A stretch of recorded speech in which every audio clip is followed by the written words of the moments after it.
அனைவருக்கும் வெற்றி தமிழ் பயிற்சி அகாடமியின் சார்பாக இனிய வணக்கம். இந்த ஷார்ட்ஸில் நம்ம 10th பாலிட்டியில் இந்திய அரசோட தலைமை வழக்குரைஞர் இருக்கார். ஸோ அவரை பற்றி தான் நம்ம பார்க்க போகிறோம். அட்டார்னி ஜெனரல் ஆஃப் இந்தியா அப்படின்னு சொல்லுவோம். ஸோ இவருக்கு என்னென்ன வினாக்கள்லாம் இருக்குன்றதை நீங்கள் தெரிஞ்சுக்கிறணும்.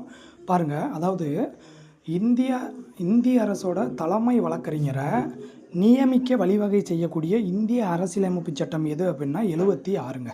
ரொம்ப முக்கியமானது. ஸோ சட்டப்பிரிவு 76 என்ன சொல்லுது அப்படின்னா, குடியரசுத் தலைவர் என்ன பண்ணலாம், இந்திய அரசோட தலைமை வழக்குரைஞரை நியமனம் செய்யலாம். ஸோ இவர் தான் நாட்டின் மிகச்சிறந்த சட்ட அதிகாரியாக இருப்பார். சரியாங்க. ஸோ அப்போ இவரை யார் நியமனம் செய்வாருன்னு சொன்னேன், குடியரசுத் தலைவர் தான் இவர் நியமிக்கிறார். சரிங்களா. ஸோ அப்போ இவருக்கு என்ன தகுதி இருக்கணும், உச்ச நீதிமன்றத்தினுடைய நீதிபதியாக என்னென்ன தகுதிகள் இருக்கணுமோ அத்தனை தகுதிகளும் யாருக்கு இருக்கணும், இந்த அட்டார்னி ஜெனரல் ஆஃப் இந்தியாவுக்கு இருக்கணும். சரியாங்க.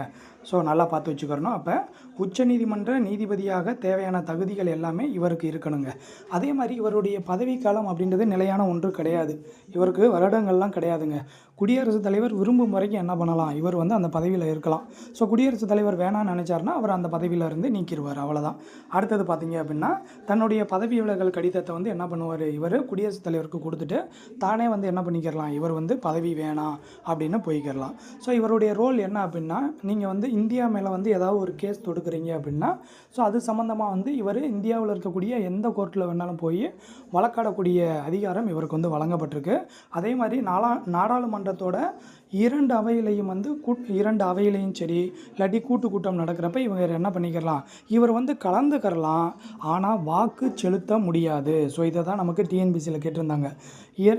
இரண்டு அவைகளிலும் கூட்டங்களில் இரண்டு அவைகளிலும் அதுக்கப்புறம் கூட்டங்களிலும் இவர் கலந்து கொண்டு வாக்கு செலுத்தும் அதிகாரம் இவருக்கு இருக்குன்றாங்க. கிடையாதுங்க.